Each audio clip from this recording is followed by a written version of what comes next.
শুধু তোমারই জন্য সিরিয়ালের আজকের রিভিউ। রাহুলের পিসি ঠাম্মা রাহিকে বলছে, তুমি অনির আশীর্বাদে থাকবে না, আমি বিধবা মানুষ, আমিও থাকবো না। রাহি তারপর কাঁদতে কাঁদতে সেখান থেকে ঘরে চলে যায়। রাহুল গিয়ে বলছে, যেই রণচণ্ডীকে থানায় দেখে এলাম সেই কি লুকিয়ে লুকিয়ে কাঁদছে। রাহি রাহুলকে বলছে যে পিসি ঠাম্মা তো ঠিকই বলেছে, আমি তোমার জীবনে আসার পর একের পর এক বিপদ লেগেই আছে। রাহুল তারপর রাহিকে বলছে কালকের অনুষ্ঠানে শুধুমাত্র তার জন্যই থাকতে, রাহির সাথে যা যা ব্যবহার হয়েছে কালকে তাকে সে ফিরিয়ে দেবে।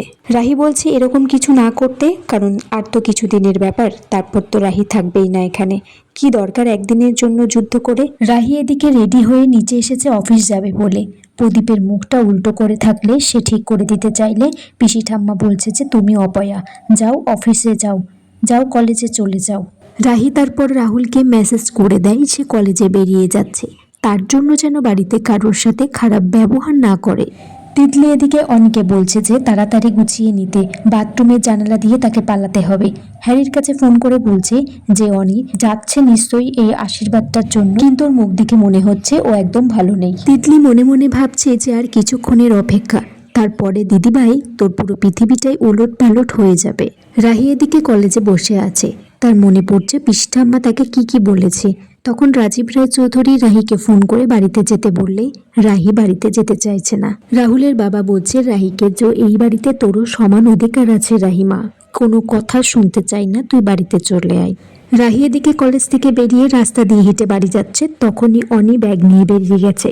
বলছে যে সরি বৌদিদি, তোমাকে সবটা জানাতে হতো, আজকে আমার এই সিদ্ধান্তের জন্য তোমার সবটা ওলট পালট হয়ে যাবে। এদিকে বাড়ির সবাই অনির ঘরের দরজার সামনে দাঁড়িয়ে রয়েছে, অনি দরজা খুলছে না।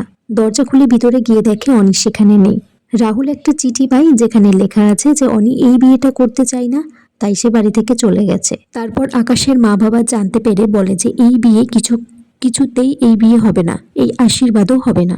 আকাশ তখন বলছে অনি তাকে জানিয়েছিল তার কারোর সাথে সম্পর্ক আছে। আকাশের বাবা রাজীব রায় চৌধুরীকে বলে, আপনাদের মেয়ে যদি বিয়ে নাই করতে চাইতো তাহলে আগে জানাতে পারতো, সকলের সামনেই আমাদের মান সম্মান এইভাবে নষ্ট করে দিল। রাহি তারপর বাড়িতে এসে আকাশকে ধরেছে, বলছে যে অনি যখন বলেছে যে তার জীবনে কেউ আছে, তাহলে এই বিয়েতে সে কেন রাজি হয়েছে। একটা মেয়ের না মানে না, এই কথাটা ছেলেরা কবে বুঝবে।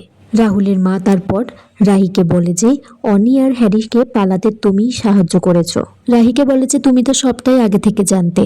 বন্ধুরা, এখানে এই পর্বটা শেষ হয়ে যায়। তোমাদের কেমন লেগেছে তোমরা কমেন্টস করে জানিও।